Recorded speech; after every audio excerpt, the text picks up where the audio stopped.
Bismillahirrahmanirrahim. Assalamualaikum warahmatullahi wabarakatuh.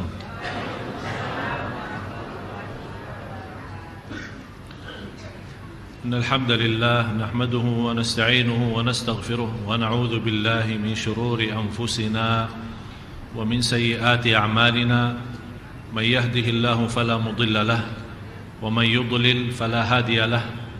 وأشهد أن لا إله إلا الله وحده لا شريك له وأشهد أن سيدنا ونبينا محمدا عبد الله ورسوله.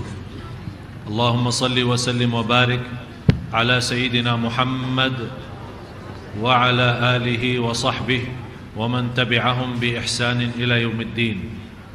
سبحانك لا علم لنا إلا ما علمتنا إنك أنت العليم الحكيم. Maha suci Allah, saya tidak mempunyai ilmu apa-apa, hanya saja apa yang diberikan oleh Allah Subhanahu wa ta'ala.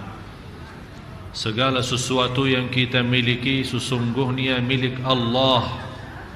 Oleh karena itu jangan anda sedih atas kehilangan dan kekurangan sesuatu, karena semuanya dari Allah dan kembali kepada Allah Subhanahu wa ta'ala.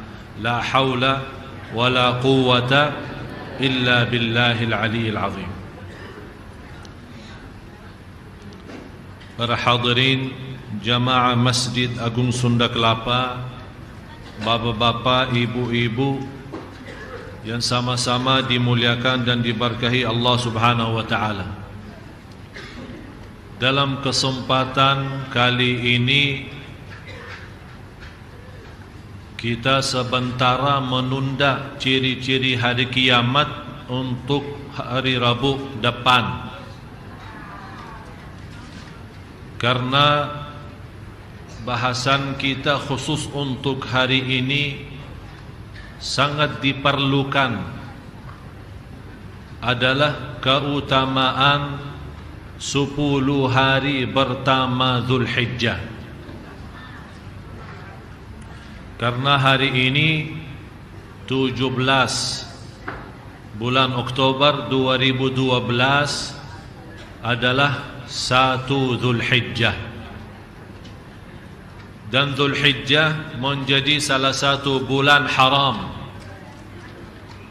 Ada 4 bulan di antara 12 bulan, ada 4 bulan yang dinamakan bulan haram, bulan suci, bulan agung. Tidak boleh di dalamnya ada perang, tidak boleh di dalamnya ada berbuat kezaliman. 3 bulan berturut dan 1 bulan pisah. 3 bulan berturut adalah Syawal, Zulqa'dah dan Zulhijjah, yang dinamakan bulan-bulan haji. Karena bulan haji ada 3 bulan. Artinya untuk mulai melaksanakan dan nawaitu haji mulai dari bulan-bulan haji. Jadi kalau ada orang habis Idul Fitri berangkat untuk haji, ya bisa, boleh. Tapi dia bertahankan ihramnya sampai hari Arafahnya. Orang asal dia mau nunggu 2 bulan ihram. Tapi disitulah masuknya kita boleh berniat dan berangkat untuk beribadah haji. Jadi tidak ada yang berangkat bulan Ramadan dia bilang anak mau haji. Memang tidak ada visa haji kalau bulan Ramadan. Jadi Syawal, Zulqa'dah, Zulhijjah bulan haram. Yang keempat bulan Rajab. Bulan Rajab. 4 bulan ini tidak boleh di dalamnya ada berbuat kezaliman atau perang. Jadi ada bulan haram, ada tanah haram. Di Makkah tidak boleh ada perang. Dan kejadian peristiwa perang waktu Am Fatah, tahun Fatah Makkah, tahun 8 Hijriyah, itu Allah mengizinkan Rasulullah SAW untuk berperang hanya di waktu yang sementara. Habis itu kembali lagi Makkah dan tanah suci dan haram. Tidak boleh ada perang dalamnya.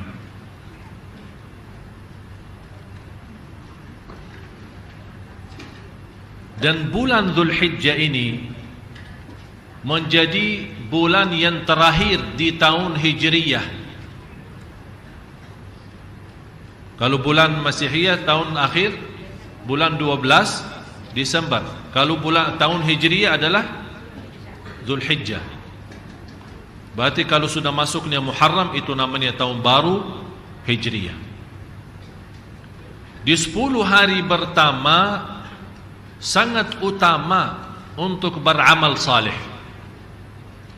Sampai Allah sendiri bersumpah dalam 10 hari pertama Dzulhijjah itu, sebagaimana firman Allah, wal fajri wa layalin ashr. Walaupun ada berbeda pendapat antara ulama, penjelasan walayalin ashr, malam-malam yang 10, sebagian ahli tafsir menjelaskan yang dimaksud adalah 10 malam akhir Ramadan. Tapi sebagian besar dari ahli tafsir yang dimaksud adalah 10 pertama bulan Dzulhijjah, sebagaimana penjelasan Imam Ibnu Katsir rahimahullah.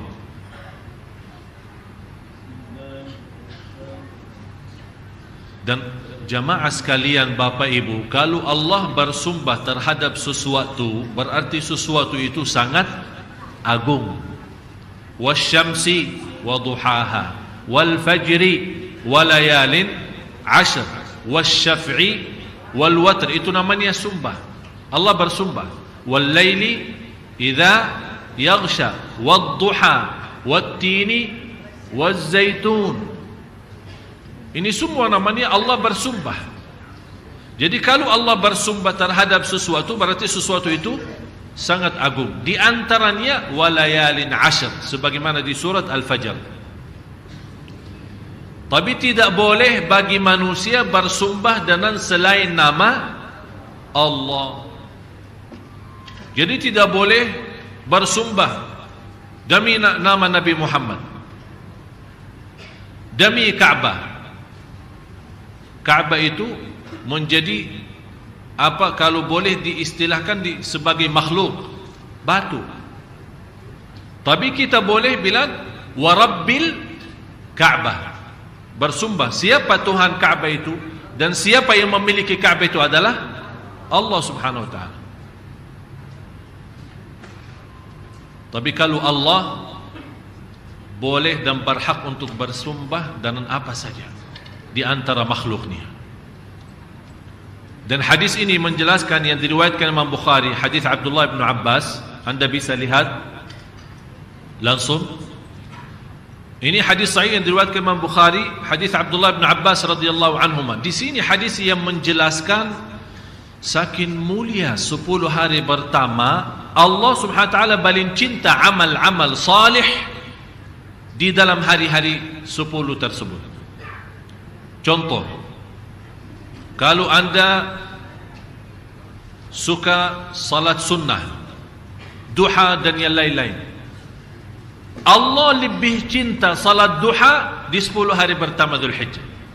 Jauh lebih besar pahalanya. Yang saya ambil hikmahnya, wallahu a'lam, khusus bagi jamaah yang tidak berhaji, Allah memberikan kesempatan supaya bisa mendapatkan nilai ibadah haji walaupun tidak mampu berhaji.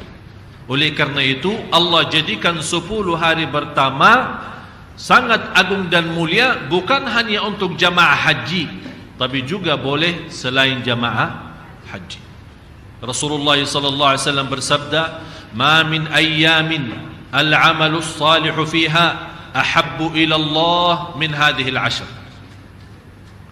Sampai dijelaskan tidak ada hari-hari yang di dalamnya amal salih yang paling dicintai Allah hanya di 10 hari pertama.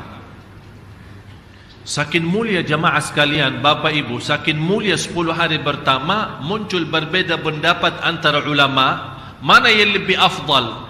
Apakah 10 malam terakhir Ramadan atau 10 pertama Dzulhijjah? Ini merubah tanda apa? Saking ada perbedaan pendapat, berarti betul-betul 10 hari pertama itu jelas mulia.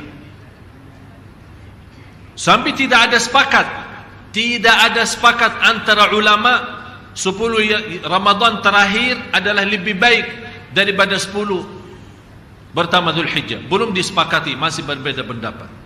Saking ini bunya kemuliaan dan juga ini bunya kemuliaan. Dan salah satu hadis ini yang diriwayatkan Imam Bukhari, tidak ada amal salih di selain 10 hari pertama yang paling dicintai Allah sebagaimana di 10 hari Dzulhijjah itu. Sampai ada sahabat kaget mendengar berita gembira, sampai ada yang bertanya, ya Rasulullah, terus bagaimana jihad fi sabilillah? Yang sinilai amal jihad tidak sampai. Masih amal salih lebih jauh baik daripada jihad fi sabilillah. Kecuali jihad itu orang keluar dari rumahnya dengan jiwa dan harta dan tidak balik lagi. Berarti dia sudah menghabiskan hartanya di jalan Allah, kemudian dia mati syahid. Baru bisa menjadi nilai ibadah di dalam 10 hari pertama. Apa kewajiban dan yang kita memerlukan untuk melaksanakan amal salih? Banyak amal-amal salih yang kita bisa lakukan selama 10 hari pertama, mulai dari hari ini. Dalam kesempatan ini saya akan jelaskan semua soal amalan-amalan salihnya, sedekahnya, salatnya, puasanya, kemudian soal kurbannya, apa kewajiban kita, bagaimana hitungan kurbannya, dan hukum fikihnya dan dalilnya semua bersatu-satu. Kalau ada dalil Quran kita bawa, dalil hadis kita bawa, supaya Bapak Ibu mengerti. Walaupun pertama sudah, padahal saya bahas masalah ini kemarin di TV One waktu hari Ahad kemarin, tapi kenapa saya ulang lagi bahas masalah ini? Karena sejak itu hari Minggu kemarin sampai hari ini, hampir setiap hari saya menerima lebih dari 20 pertanyaan lewat Facebook, lewat Twitter, lewat BB, lewat SMS. Masih orang bertanya lagi soal kapan hari Arafah, apa maksudnya 10 hari pertama Dzulhijjah, bagaimana cara hitungan kurban. Dan ini menjadi salah satu ciri-ciri hari kiamat. Tersebar kebodohan agama dan banyak orang yang tidak mengerti di hal-hal seperti ini. Yang namanya 10 hari pertama sangat agung, malah ada orang bertanya, kapan sih hari Arafahnya? Hari Arafah tidak tahu. Padahal di antara hari yang teragung di sisi Allah adalah hari Arafah. Terus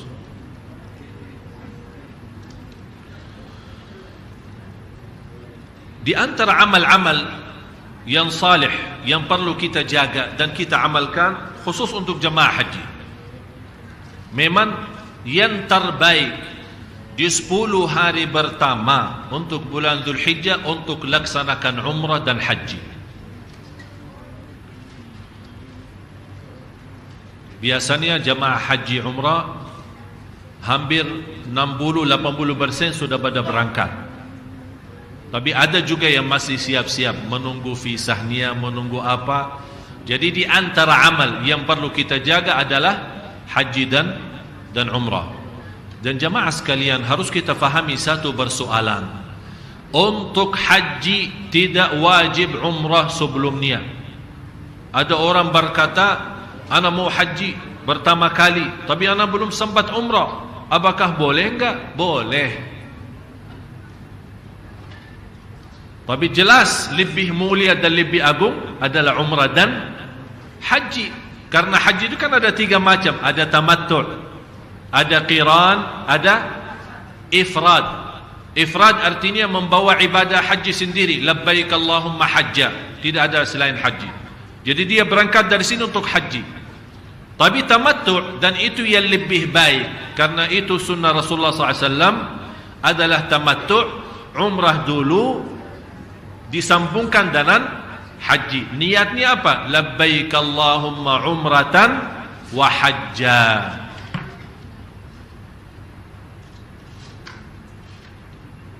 Dan di sini dijelaskan di hadis yang sahih. Rasul sallallahu alaihi wasallam, hadis Abi Hurairah radhiyallahu an, bagaimana menjelaskan al-umratu ila al-umrah kaffaratun lima bainahuma wal hajjul mabrur laisa lahu jazaa'un illal jannah. Hadis sahih diriwayatkan Imam Bukhari dan Muslim.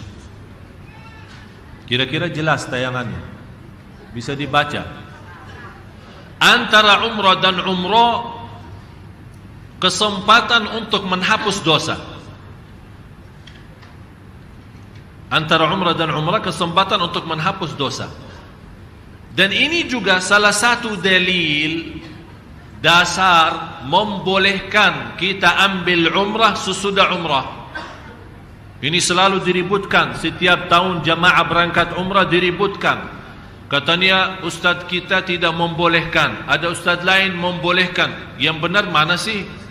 Bingung. Jadi dia habis selesai umrah, dia ingin mau umrah lagi, mau balik ke At-Tan'im atau ke Ju'rana atau ke mana, keluar batas Masjidul Haram, kemudian ambil umrah lagi, nawaitu umrah, ihram lagi, kemudian masuk lagi. Padahal baru pagi hari dia umrah atau siang hari umrah, dia ingin malam hari juga umrah lagi. Ini membuktikan tanpa ada batas. Tanpa ada batas. Umrah antara umrah sama umrah. Apakah antara umrah sama umrah 1 tahun? Berarti selama 1 tahun terhapus dosa kita. Antara umrah sama umrah yang akan datang 1 hari, berarti selama 1 hari terjamin ampunan dosa kita. Karena tidak ada satu ayat atau hadis membatasi antara umrah sama umrah harus 1 bulan atau harus 1 minggu atau harus 1 tahun. Tidak ada. Apalagi bagi jamaah yang jauh semacam jamaah Indonesia. Sayang, dia tidak tahu kapan sempat lagi. Jadi dia datang hanya 4 hari atau 8 hari di Makkah. Silahkan, mau setiap hari 10 kali umrah, mampu silahkan. Kesempatan. Kita belum tahu, bisa pulang ke negerinya tidak sempat lagi umrah atau lihat tanah suci lagi. Oleh karena itu manfaatkan, daripada belanja berkeliling tawaf Safa Marwah di pasar, di mall. Safa Marwah antara mall sama mall. Dia salah hitungkan berapa tawafnya, salah hitungkan berapa Safa Marwah, tapi tidak pernah salah hitungkan berapa mall yang dia lewatin dan dia belanja. Jadi kesempatan daripada belanja, belanja takwa, belanja hidayah, belanja ampunan, belanja ridha Allah, berumrah berkali-kali. Karena ini kesempatan. Wal hajjul mabrur laisa lahu jazaa'un ilal jannah. Haji yang mabrur, saking mulia haji mabrur, tidak ada balasan selain surga. Yang paling nikmat haji mabrur jalan kaki. Itu paling nikmat. Jadi semua pernah kita dengan keluarga, adik saya Muhammad dengan istrinya, saya sama ibu saya, ada adik sama ayah saya. Selama kita berhaji antara Safa, Marwah, kemudian Arafah, Mina, Muzdalifah, tidak pakai mobil sama sekali. Jalan kaki, pagi, siang, malam, sore, pokoknya jalan kaki. Begitu kita capek, kita bawa kemah. Tahu kemah? Model kemah kecil. Tinggal pasang, udah istirahat, makan terus lagi. Tapi nikmat. Tapi sekarang orang-orang mau umrah tapi dengan VIP, biar tidak capek. Yang penting asinnya, makanan, apalagi di Arafah paling diributkan. Nanti kita akan masuk bahasan Arafah. Jadi amalan yang utama untuk dilaksanakan di 10 hari pertama adalah umrah dan haji. Kalau orang sempat, dan kita doakan jamaah Indonesia, terutama jamaah Masjid Sunda Kelapa yang berangkat haji, semoga insyaAllah perjalanannya lancar, sihat walafiat, dan kembali ke tanah air lagi membawa haji mabrur. Coba bayangkan kalau 200.000 jamaah haji semua bawa haji mabrur, insyaAllah Indonesia lebih baik. Tapi dah tahulah gimana caranya. Terus di antara amal-amal lain selain haji umrah adalah puasa. Berpuasa menjadi salah satu amalan yang indah. Oleh karena itu disebut di hadis yang qudsi, as-sawmu li wa ana ajzi bih. Puasa itu untukku Kenapa di sini ibadah puasa khususnya dinamakan puasa itu untukku, kata Allah. Ini hadis qudsi. Kenapa hanya ibadah puasa yang disebut untukku? Padahal semua ibadah sebenarnya, qul inna salati wa nusuki wa mahyaya wa mamati lillahi rabbil alamin. Karena rahasia puasa beda sama ibadah-ibadah yang lain. Salat bisa jadi riya, haji, umrah, bacaan Quran, bersedekah, walaupun kita berusaha ikhlas, menjaga ikhlas, tapi ada namanya bisikan-bisikan syaitan berusaha menjadi amal kita riya. Kecuali puasa, orang pun walaupun kita bohong, kita berkata berpuasa, tak ada yang tahu kita puasa enggak. Bisa sambil wudu, terus minum, dan di sebelah kita dia fikir kita, tapi separuhnya buang, separuhnya minum. Bisa jadi. Oleh karena itu Allah rahasiakan pahalanya. Semua amal salih dibalas oleh Allah 10 kali lipat, kecuali puasa. Sampai kata ulama, batasnya tidak ada yang tahu. Kembali kepada murni ikhlas kita. Oleh karena itu kesempatan untuk kita mengisi 10 hari pertama, di antara lain, kalau kita tidak sempat tahun ini haji umrah, alhamdulillah ada kesempatan kita mengisi berpuasa. Mulai dari hari pertama, sebenarnya mulai hari ini. Kalau tidak sempat, belum tahu, belum isbat, belum ada info, boleh mulai besok. Nawaitunya apa? Karena puasa hari Arafah adalah puasa sunnah, berarti boleh 2 in 1. Tahu 2 in 1? Puasa hari Arafah, puasa hari 10 pertama Zulhijjah plus hari Kamis. Jadi nawaitunya 2. Itu namanya 2 in 1. Alhamdulillah, plus boleh ya. Tidak boleh digabungkan ibadah wajib dengan niat lain. Misal, contoh, saya ada salat subuh, tapi begitu saya mau salat subuh, saya ingat ada subuh kemarin, ketiduran terus lupa. Udah, ya Allah, nawaitu subuh hari ini plus yang kemarin. Itu dah bisa. Itu ibadah wajib. Kalau wajib tidak boleh digabung. Tapi contoh, saya begitu masuk masjid jam 11, habis saya wudu, dan ada kebetulan ada acara. Kalau saya mau laksanakan sunnah wudu, tahiyatul masjid, kemudian sunnah duha, habis waktu, dan acara orang pada tunggu. Apalagi orang itu ustaz atau orang yang membawa acara, udah masuk nawaitu 3 in 1, duha, tahiyatul masjid, sunnah wudu, 3 in 1. Udah, bismillah, Allahu akbar, salat.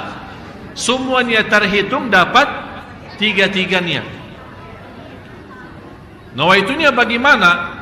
Kalau ada yang mudah, jangan cari yang susah. Kalau ada yang mudah, jangan cari. Nawaitunya sudah di dalam hati, duha, qabliyah, tahiyatul masjid, kemudian sunnah wudu. Tak usah nawaitu an usalli duha, sunnatul wudu, kemudian tahiyatul masjid di Masjid Agung Sunda Kelapa. Nanti salah sebut lagi, nanti ulang lagi niatnya. Udah, nawaitunya masuk sunnah tahiyatul masjid, sunnah wudu, kemudian sunnah duha. Jelas? Termasuk puasa sunnah. Ini sekarang kita mengharapkan ada di antara bapak ibu yang suka puasa Nabi Daud. Silahkan tetap puasa Nabi Daud, tapi tambah lagi plus puasa hari 10 pertama Zulhijjah, supaya kita mendapatkan nilai ibadah 2. Ibadah puasa Daud, ibadah puasa hari Kamis, ibadah puasa keutamaan Zulhijjah ini. Malah cuba lihat kabar gembira bagi orang yang suka berpuasa lillahi ta'ala. Tidak ada alasan. Satu hari fi sabilillah. Alasannya apa? Kalau ditanya, oh saya puasa hari ini karena Kamis, itu berarti ada alasan. Tapi ada orang ditanya, ente kenapa puasa? Saya puasa hari ini lillahi ta'ala. Tidak ada alasan. Cuman saya mau mendekatkan diri saya kepada Allah lewat puasa sunnah. Apa pahalanya? Coba Rasulullah sallallahu alaihi wasallam bersabda, "Ma min 'abdin yasumu yawman fi sabilillah illa ba'ada Allahu anhu an-nar 70 kharifa."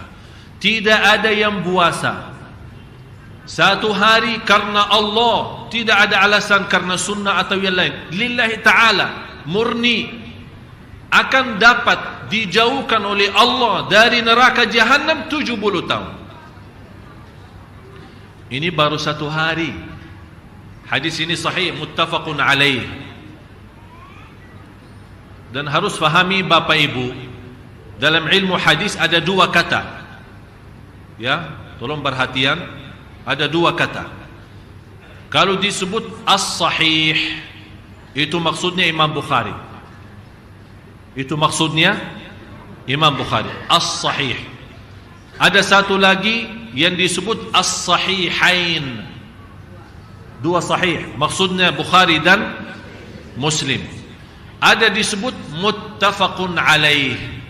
Muttafaqun, maksudnya muttafaqun alaih apa? Di bawah Imam Bukhari dan Muslim terutama, dan lafaz di Bukhari dan Muslim sama, tidak ada beda. Tapi kalau ada beda lafaz, disebut Bukhari dan Muslim. Faham? Jadi hadis ini yang muttafaqun alaih, orang yang puasa satu hari mendapatkan balasan oleh Allah Subhanahu wa taala, dijauhkan dari neraka Jahannam 70 tahun. Oleh karena itu Bapak Ibu, kesempatan di 10 hari pertama jangan sia-sia berpuasa. Mau berturut-turut boleh, tidak sanggup setiap hari, mau giliran boleh, mau satu hari pun boleh. Tapi sayang sekali kalau sudah lewat kesempatan ini kita tidak memanfaatkan.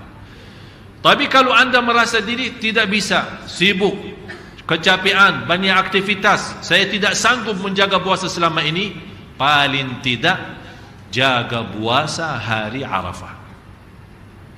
Jaga puasa hari Arafah.